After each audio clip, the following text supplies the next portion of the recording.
A deadly wave of violence has erupted in Pakistan-occupied Jammu and Kashmir, with reports of mass casualties, allegations of a brutal crackdown, and growing international pressure on Islamabad. At least 30 people have been reported killed in just 2 days during unrest surrounding assembly elections in PoK. The Jammu and Kashmir Joint Awami Action Committee, which has led protests demanding greater autonomy and rights, has accused Pakistani security forces of using excessive force against demonstrators.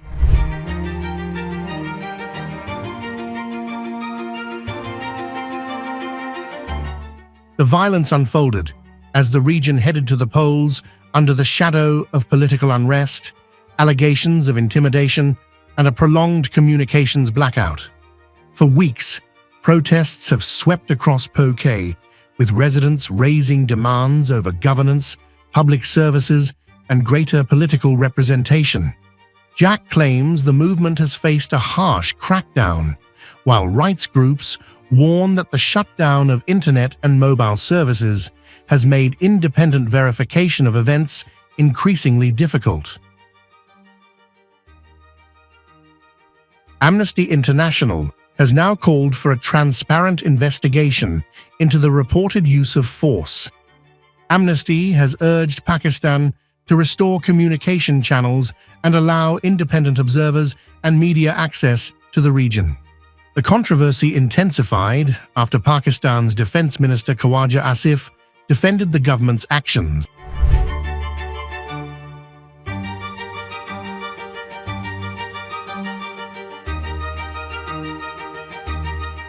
And made remarks targeting protesters in PoK. The statement triggered sharp criticism, with opponents accusing the government of treating civilian protesters as enemies. Meanwhile, the Awami Action Committee has claimed the death toll is even higher, alleging that 37 people were killed during clashes in Rawalakot and more than 400 were injured.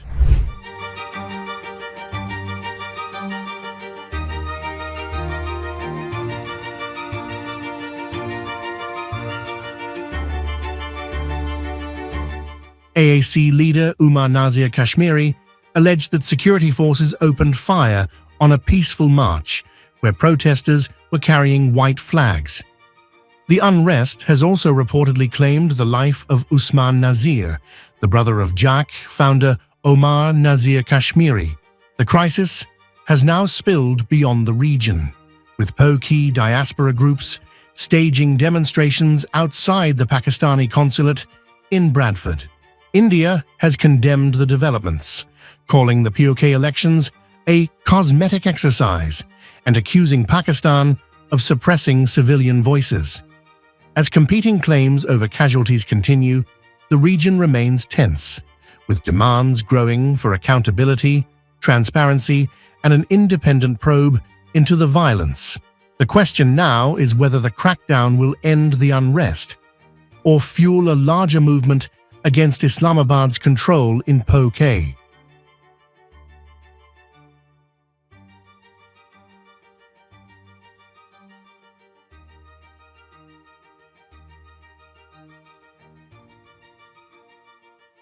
If you like this video, then like, share and subscribe to Mirror Now.